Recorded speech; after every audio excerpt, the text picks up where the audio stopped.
A vitória do Corinthians por 2-0 contra o Santa Fé na Libertadores pode parecer só mais um bom resultado, mas acredite, tem muito mais coisa por trás desse placar.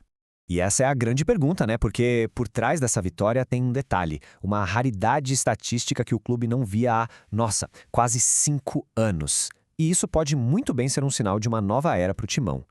Então, para entender essa história toda, a gente vai passar por 5 pontos. A gente começa com essa vitória e a raridade por trás dela, depois fala dessa repetição inédita na escalação, da tal muralha de Diniz, dos frutos que o time já está colhendo e, claro, do desafio duplo que o Corinthians tem pela frente. Bora lá então, começando pelo começo, o resultado em si. Uma vitória super sólida que, olha, faz uma diferença danada para a campanha do time na Libertadores. E o mais legal aqui é ver como esses gols saíram. Primeiro, o Ranieri, depois o Gustavo Henrique, que também deu assistência para o primeiro gol, e os 2 gols vieram de bola parada. Isso mostra um trabalho tático bem ajustado que funcionou direitinho ali no segundo tempo. E com essa vitória, não foram só 3 pontos na conta. O Corinthians agora é líder isolado do grupo com 100% de aproveitamento. É um começo perfeito, mas a grande história mesmo, o que chama a atenção, é o como o time chegou nesse resultado. E é aqui que a coisa fica realmente interessante.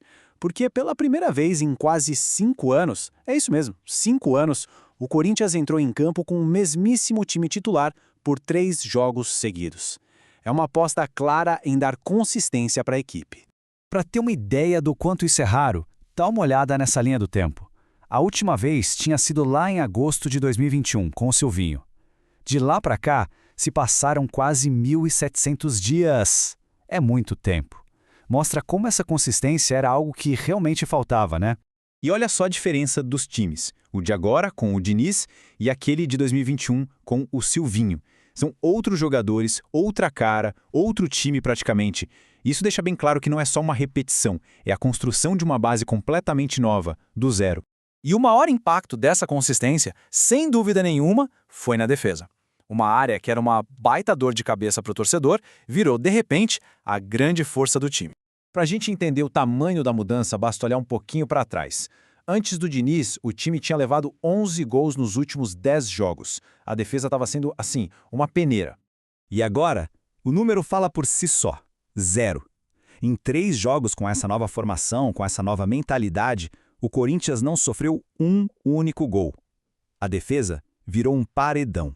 E os números ajudam a explicar o porquê. Os adversários estão chutando menos a gol, estão criando muito menos chances claras e a defesa está mais combativa. Quase 15 desarmes por jogo em média. Isso é muita coisa, mostra um time bem mais ligado na marcação. E o próprio Diniz explica o segredo. Ele diz que não é só a zaga, é o time todo. É o comprometimento dos 11 jogadores na hora de marcar. E é por isso, segundo ele, que o sistema está funcionando tão bem. Bom, e todo esse sucesso em campo, essa nova estabilidade, claro que traz bons frutos também fora das 4 linhas. Para conversar, tem a grana. Cada vitória na fase de grupos da Libertadores rende uma bela premiação. E essa contra o Santa Fé não foi diferente. $340 mil, o que dá mais ou menos R$1.750.000. Um dinheiro que ajuda e muito as contas do clube. E o resultado na tabela é esse aí. Corinthians na ponta com 6 pontos, os outros times bem para trás. Isso dá uma tranquilidade enorme para o time na busca pela classificação para a próxima fase. Mas nem tudo são flores, né? Porque se na Libertadores a coisa vai de vento em polpa, no Brasileirão a história é bem diferente. E aqui está o grande X da questão. Líder na Libertadores e só o 16º no Brasileirão, ali pertinho da zona de rebaixamento. O grande desafio agora é conseguir levar essa boa fase, essa solidez, também para o Campeonato Nacional. A situação no Brasileiro é complicada. O time está 8 jogos sem vencer. É uma fase difícil que mostra uma equipe que ainda está tentando se encontrar na competição. E é por isso que essa campanha na Libertadores chama ainda mais atenção, sabe? Pelo contraste. E a gente termina com a grande pergunta que fica no ar. Será que isso que estamos vendo é o começo de uma nova era para o Timão? Essa solidez defensiva, essa consistência que finalmente apareceu, será que vai ser a chave para virar o jogo não só na Libertadores, mas em todas as competições? Fica aí a expectativa.